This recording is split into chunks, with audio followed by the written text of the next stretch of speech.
And there we go. Ladies and gentlemen, we are here live on this Facebook Live. We are here today with a very special guest. Extremely, well, I'll put it this way. Her resume is so long, I'm only going to mention a few parts, and that is real estate extraordinaire, and now, okay, politician extraordinaire. Ladies and gentlemen, Heidi Kasama, welcome to the show.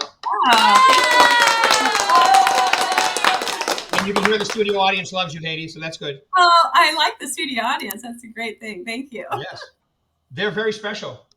Yeah, We feed them every once in a while too. All right. So tell us a little about yourself, how long you've been doing this, all that good stuff, please. Wonderful. Well, I actually started my career as a certified public accountant. I was a CPA for many, many years. That's how I met my husband. He was a CPA. We're both in the Seattle area. I was born in Brooklyn, New York City. My parents immigrated from Norway. I did not learn English till I went to public school in Brooklyn. And eventually they ended up in Seattle. There's a lot of Norwegians. There's a lot of Japanese in Seattle. And we met because we were both CPAs. And so that was certainly much of my career. For much of my life, we had our own CPA firm. And then while I was a CPA, we certainly were involved with clients in our practice that needed to buy a house. We had many clients from Japan too, and they came here and they moved. They needed help finding a house, or they needed a building for their business. And I used to refer the business out to real estate agents. I always say you should look for somebody like me to start your business, because I used to refer a lot of business out. And then I decided, I'm blonde, but I'm not stupid. So my husband was like, maybe you should get your real estate license and we get referral fees. And then he got his license as well. And so that's how we started on our journey. And then I would send the business out to people and they would get referral fees. And if you're good in real estate, you can earn good money. And so here I was, the CPA with all the college degree and all that. And I was like, I think they're earning more money than I am.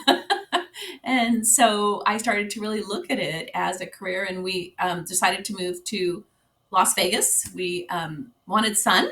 Seattle is beautiful for about 2 or 3 months out of the year. And there's a lot of rain and gray, and people don't realize that. And so we decided we were ready for a sunny climate, sold our CPA practice. And when I came down here, I remember my husband said, well, you can still continue to be a CPA and you can do audits of the casinos, because I knew Deloitte and Touche, they were the big ones doing the audits and stuff like that. And I said, well, maybe I'm just going to do this real estate full time. So when I came down here, I jumped into real estate full time. Did not know a soul here in Las Vegas. So you don't have to have a sphere. You don't have to have a group that you're in with, because I didn't. But I was determined to make more money than I had as a CPA to prove that I could do it. And so I came down here and started in real estate. Started with Dyson & Dyson, if anybody remembers that company. That was kind of like the luxury company at the time. And I was with them for about a year and thought, ignorance is bliss. I thought I can do this better. So I opened my own company and started that and grew that. I brought down the Windermere Real Estate franchise from the Pacific Northwest. It's a big brokerage there. And started that here, grew my office to about 80 agents within about 3 years. And then Mark Stark contacted me. He'd heard about me and said we should get together. And I said, I don't know why you want to see me, because I'm busy. And he decided that he'd heard it might be a good fit for us to merge. And Mark is a very persuasive man, if any of you have met him. Tough man to say no to. Yeah, because I said no several times, but actually it was the best decision I ever made. So I merged my company with Prudential at the time, which has become Berkshire Hathaway, which I think is just fabulous that we're part of the Berkshire Hathaway family. I think it's a great brand. It's a great company. And we have the resources to withstand the ebbs and flows of this business. And so that's kind of my journey. And then, of course, I was president for the Las Vegas Realtor Association. And then I became president for the state of Nevada, the Nevada Realtors. And through that process, when you're particularly a state president, you are actively involved with looking at legislation that is being passed in our Nevada legislature. And I started to see a trend of what I would call anti-private property rights, anti-business, stifling of business, too much regulation. And so we would look at that, how it would affect our business. There's always bills to add sales tax to commissions. That's a classic one that comes up a lot of times. And so we, as the real estate industry, have always fought against that type of legislation. And then I was part of the person as the president working with our lobbyist group to stop some of this legislation. I remember at the time they said, you'd be really good at this. And I said, no, I don't want to be in politics because it's dirty and people are always mad at you. And so That's I the said, truth. yeah. And so, you end up with a target on your back. And so I said no several times. And probably a weak moment, they talked me into it. And then I ran and won. And now I'm the assemblywoman. I'm running for my third term. My district is District 2, which is right around the Summerlin area. If you draw a big circle around Red Rock Station Casino, that would be my district. So mostly Summerlin. And it's been an That's my interesting. district. Yeah, there you go. Yes, you are a constituent. You can email me directly with your complaints because I get a lot of Yes. those. So, Oh, I don't. so you're welcome to do that as well. But being in real estate was actually great practice because, as we know, we're always negotiating between a buyer and a seller. And somebody is upset during the transaction. Well, that was good training for, politics. And I was also the broker for our Summerlin office for 14 years. And you're regularly threatened to be sued, and there's lots of issues to deal with other companies and transactions that go awry. And so you are a negotiator, you're a problem solver, and that fit well for politics for training with that. I would love to go back though to when I started here in town. I made the comment that I didn't know a soul, and you don't have to. And I have to tell you that at the time I built my business off of open houses. Mhm. And so I did open houses because I really didn't know. So I did open houses 2, 3, 4 times a week because I was determined to be successful. And so I remember Peter helped putting out the signs for me. And sometimes, he was worried. So he would come through like a customer, make sure I was doing okay, and just stroll through the house, make sure I was safe during the open house and kind of hover. But you just work hard at it, and you finally get that one deal closed. And if you do what is right, the business will follow you. And Mhm. so I always say I match a person up to the house. I don't talk somebody into buying a house. I think it depends on their certainly people. Everybody can't buy their dream house. As a matter of fact, very few people can buy their dream house because you can't afford that. But people want their own house, and they want their own place to put their roots down and to become part of our communities. And how do you help them find that place that makes them comfortable? Because there's nothing better than being a homeowner. My parents didn't have much money when they immigrated from Norway. It was poor when they immigrated from Norway. It's rich now, but that was before they discovered the oil in that country. And we were renters for many, many years. And then finally in Seattle, they were able to buy their first home. And it really changed our lives because we were part of the community. And now now my mother could pick plants she wanted to put in the yard, and the changes and improvements you make to a house, and you settle down, and it's a wonderful career that we're in, because when we can help people become homeowners, it's really one of the finest professions, and it's so gratifying. And I still, to this day, if I can help, a first-time home buyer into a house, I think it still gives me goosebumps. It's just a wonderful thing to do, and so be proud of our profession and a career. It's an important one. Yeah, it is an important one, and it usually is the thermometer of the economy and what's happening. And so when I started Katie, and you probably, and just so everybody understands, because you're from Norway, your name looks like Heidi, but it's Yeah, actually pronounced Haiti. Took me a couple months to remember that. I remember when we first met. I know it is the Norwegian pronunciation, but now that I'm in politics, everybody calls me Heidi, and it's fine. You can call me Heidi. I'm getting, You'd be correcting so many people, right? yeah, I'm over it. But now that lovely country of Norway, like you said, hit oil, and now it's one like people are in line to become citizens there because you got a pretty sweet deal from retirement and everything with Norway. So it's become quite Yeah, a my quite a cousins are gem. like, "Come back! Why are you working so hard in America?" That's because that's who you are, and Peter knows. Peter follows you around. He's like, "Yeah, that's my wife. She's a worker. She works, right? Don't cross her." That's He's a great guy. I'm glad he's doing well too. So that's I saw him. like I said, I saw him on a plane one day going to Cabo to play golf, and I was like, "Hey, look at you! All right, good man." Yeah. All Yeah, no, he's doing right. much better. We had a challenge with his health, but he's all better. So Yeah, he did have a challenge, and he's doing great. It's a miracle, and it's like, wow. So good it is a stuff. Good miracle. Hmm. stuff. All right. So because everybody is curious about politics right now, we've got elections coming up and so forth. Give us a little of the thermometer out there today and what we can expect going forward in this lovely, because Nevada is a great state, has a lot of unique things, but there's always pros and cons, things happening. So what is the political atmosphere in Nevada right now, would you say? So, I think, I'd like to think Nevada's a little unique. I think we are, and I think we're kind of a beacon on the West Coast. When I moved here, it was a very conservative state. We certainly had, when I moved here, there was 900 some thousand people. Now it's 2.3 million. So just organically and demographically, we have changed. We have a lot of people that have moved in here, and so there's certainly different viewpoints. It always really comes back to the government. What do we do with our money? Because I feel very much a burden when I take taxes from you and I have received that money. I am a steward of that money to spend it wisely. And I think that is a lot of what we have to look at. And I think sometimes that gets lost in all the rhetoric in that. But we are taxing people. We're bringing the money in. So how do we encourage business so that they thrive? I want this to be a state that attracts entrepreneurs and they can flourish and grow.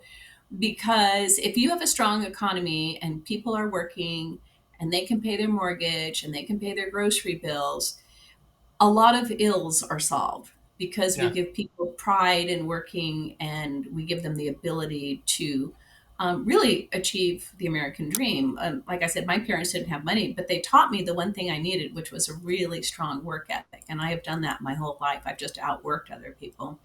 And I think that if we allow and foster that, then that we're doing our job in creating that. We also have to have a safety net for those that are unfortunate.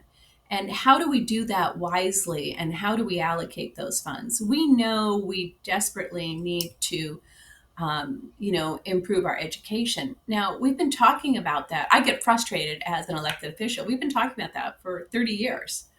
And it's ridiculous because we know we see models of what can work, and so I do really believe we have to bring back responsibility into the schools, respect into the schools, and we have to our kids can do better, and I think we have to raise the bar on expectations for how our kids are, because they can do it, they can rise to that, and then we are getting educated people that are coming out. So I think it's prioritizing what we want. And we can't do everything for everybody, but let's prioritize what we do so we have the majority of people coming through that are ready to be successful adults in our community. And we're really failing in that area. It's people are graduating from high school and going to college and they need remedial training on basic math and reading and they're in college. I mean, that's a failure on our part. And so what do we need to do to straighten that up? And of course, I think safety in our communities is a constant issue. We see that in real estate. We're in this world where people are asking, "What is the crime? Why do people have gates on their doors?" I just had some. I was out showing people from Hawaii this last weekend, 2 days. I was out showing property. Well, is this house okay? Because this one has gates on it, and why do they have bars on the window? And we know here in Las Vegas, a lot of people do that, and they want a screen door. They can open it up, and the dog can not run out, and but it's the perception too. And but we certainly have had an increase on that, and I think we have to make sure that our citizens are responsible for what they do too. And I'm certainly tough on crime, because I think it's between my husband and I, we had 5 daughters, so we ruled our house pretty firmly to keep it under control. And, we had expectations. And if you didn't meet them, you were in trouble. And we should be doing the same in our communities and in the public. Yeah, and that's it's kind of gone through its craze the last few years, and as a country now, and it's coming back more to substantial. And I think it's also politics lately. it seems like everything you just said makes perfect sense. Fiscally responsible, you got to keep people safe. But it just seems like lately people have come into politics that have slightly different priorities than those, right? Where those aren't first and second anymore. Other things are, like in the schools with the teachers and teachers union and so forth. Because my son just graduated from Palo Verde. He went there. Yeah, now he went to CSN for Oh, one great. full year, and it was a great deal. He got a super deal, a grant through them. He's going to be a pilot, and now he's off to Ohio State now. He just got accepted, and we'll be taking him across the country, which is absolutely fabulous. He's all Yeah. excited. So are And we. we want him back. We want our brightest and best to come back. So just Right. tell him that's for me. I told him That's that's what right. we want. Once he becomes a pilot, exactly. Well, this is a really, all things considered, it's a really great things to be. But when he was going to school there, some of the things during COVID and how long they were shut down, and so it's like who you have in charge of the schools, I think, is kind of important too, right? They have to be on the same page as everybody. Yeah, and you're going to have many people, like you said, you're going to have a laundry list of 20 priorities. But I think and 20 things we should be teaching, or 20 plus, all these ideas. And it's not to say that they're not all good, but we have got to get back to just prioritizing. We need people coming back with fundamental skills that are ready to enter our workforce, because we're graduating people that are not. We're also graduating a lot of socially awkward people, to be blunt. And part of that is COVID too. Mm. I was just reading an article where some young people were showing up for interviews with their parents because they were afraid to go alone. I mean, how am I going to hire somebody to work in my company if you still need mom to show up with you for an interview? It's just, what are we doing here? What are we teaching people to be, successful adults? And so I think we have to prioritize reading, math, critical thinking, being able to digest what you've read, kind of basic skills. And that's where our priority and our time in our classroom should be. And I'm a strong proponent of that. And I'm also a strong proponent in our workforce development. Not everybody should go to college. And I think that's been a fallacy in our, and we're seeing that now in our country, where too many people have gone there. We have a shortage of skilled labor. My father was a carpenter, God bless him, worked so hard for our family, and we need absolute. My son-in-law is an electrician. We have such a shortage of skilled labor, and they're good paying jobs. And so we need to absolutely bring those back as a priority. And too many people are going to school, and the student debt is too high for them. And what is the projected outcome from them with that student debt? And so just having, again, people think about what is the value of what they're doing, and where do they see it fitting best for them and their families. Right. I agree 100%. It's I tell my kids, my oldest just graduated from UConn Law. My second he graduated the year of the pandemic. So they didn't even have a graduation. It was all virtual, right? And I tell them that because of the age of entitlement that we're in, right, that I tell them, the great thing about now is that everything is in need, pilots and lawyers and, like you say, craftsmen. So if you just understand that what you just said too, Haiti, is that if you work hard, or at least as hard or harder than anybody else, you have a tremendous opportunity in today's world, don't you? Oh, absolutely, because there is a shortage of. I was just talking to one lady, and she goes, "Remember?" She was more my age. She goes, "Remember when we had a job, and it started at 8 o'clock, and we didn't show up at 8 o'clock and take our coats off. Remember when we were there at 7:45 and we were all ready? So we actually started working at 8. That was the work ethic." And so and those are things that our employers are hungry for, looking for people that are want to be part of their business, their community, and are willing to work. I remember another story my father told me, and neither one of my parents graduated from high school, so they had kind of, what you may say, common sense, just practical common sense people. But at one point I was thinking about maybe I wanted to be a teacher, and in Washington State at that time there was a proliferation of teachers, and they couldn't get hired, and people were getting their degrees, and they couldn't get a job. And so I remember I told my father, and he gave me such a great piece of advice. And he said, That doesn't matter because he said, if you work hard and are dedicated, there's always a shortage of good people in any career. Doesn't matter. Doesn't matter for real estate. Doesn't matter if we have so many licensees out there. We have a shortage of good real estate agents. And if you look at another industry and there's too many teachers, if you're a great teacher, they will find you and they will hire you and you will excel. And so, don't forget that. Don't be afraid to enter into a profession that is something you want to do because you look at, you know, there's so many people, or find what you're passionate about, and then and dedicate yourself to it and work hard at it, and you will be successful. I truly believe that if you work hard. And I became very successful in real estate here, and I had no sphere, I had no group. I just worked hard for that first deal, and I worked super hard for the second deal and the third deal and the fourth deal, and now my business comes in from referrals. And I used to listen to people like me, like what we're doing now, Rick. I used to watch these things and like, well, that's no fair. They just get referrals. How did they get to the point? And their whole business is referrals and they're successful. And how do I get there? I thought the same when I listened to people like us having discussions, but it was one deal at a time, and it was doing the right thing. And then the people like, oh, you're a really good real estate agent. Let me refer you over here to Susan. Let me refer you over here to Joe. And pretty soon it would start to grow. But it does take time. And I would say the first, 2 to 3 years in real estate are really, really working hard to build up that business. But when you Yeah. get your first referral, then you've made it. I feel like that. If you get your first referral, you're doing something right and people think you're good, and that means you're going to get more referrals. Yeah, I agree 100%. So let's segues right in because, your progression CPA. Hey, rumor has it you even owned not a what is it called? Yeah, trailer park, right? Didn't you own a trailer park at one time?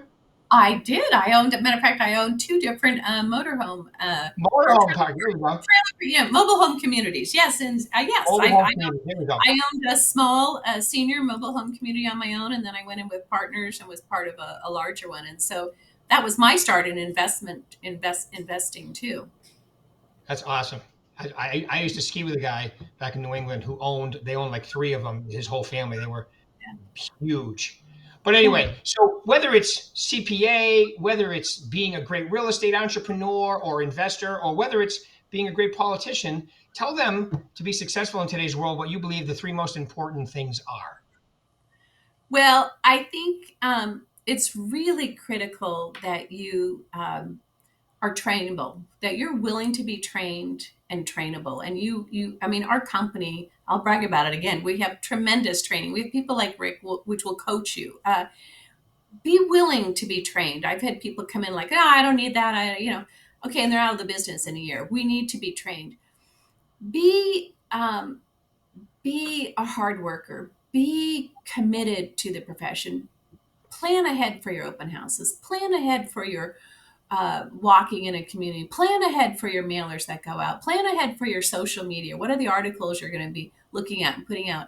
Work hard at it. Be proactive in what you want to do, and be consistent. Don't give up. Um, be dedicated and consistent. I would hold several open houses. I didn't have anybody walk through. But that doesn't mean I didn't do the next open house. And then I had 6 people walk through and one of them became a buyer. Be consistent. Don't give up. It takes time, but it takes consistency and dedication and hard work. There is no silver bullet in life in any profession because I looked for it. Rick looked for it. We're all looking for it. It's not there. It is hard work and dedication to any profession you want to excel in. I agree 100%. And you know what? And I just did my video this morning on find a way to fall in love with the process, right? Because the process, if everybody knew, I always ask people in my coaching, if you knew by taking these actions you would be successful, would you take them? And they go, well, yeah. I go, well, let me ask you a question. If you do this, this, and this, and this, and you're consistent, do you think failure is an option? Well, no. Well, you do know it's guaranteed then, right? If you take the right, when I met Deepak Chopra, he spoke to 30 of us. We all get to say hi to him individually. And he said, the process guarantees the outcome. And I've always remembered that. The Mm-hmm. process That's guarantees the great. outcome. Mm-hmm. Like I said, if you do the right thing, people will follow you. That's a process. Make Okay. sure you are a person of integrity and you're doing the right thing in all your real estate. I've walked into listings and talked people out of them because it didn't seem right for them to list their home at that time. You know how many referrals I got from those people? And I've done that more than once. And so always do the right thing. Your business will grow. Well, I remember when I came to the company, I remember at the gym in the morning, I would see somebody on the news once a week, you as president of the board. And I just want to say, I think your repeat and referral business and the way your team is running, it's directly because of your integrity, work ethic, and I just remember when you were up there as president of the state for realtors. It just seems like even NAR recently, the business is going through some challenges. It's time for us to step back up as an organization too, because Mhm. we need to take it to the next level as well. And I think you know exactly what I'm talking about. Absolutely. Yeah, absolutely. All right. Any final words you want to leave these lovely people? And I just want to also say thank you very much for taking your time out today, Haiti, because I know you're busy. Oh, absolutely. It's always a pleasure for me to be with you, Rick, and the whole team. Paul, thank you. He's behind the scenes. You're amazing. You do a great job. And just appreciate the company. You guys are always working hard and servicing all your agents. And so don't be afraid. Be consistent. Stay with it. You'll be successful. All right. Well, thank you very much. And don't forget to say hi to Peter for me too. Thank you very much, Thank Haiti. I appreciate it. Thank you for your you. time. I really appreciate you. That was awesome. Good Bye, seeing everybody. you.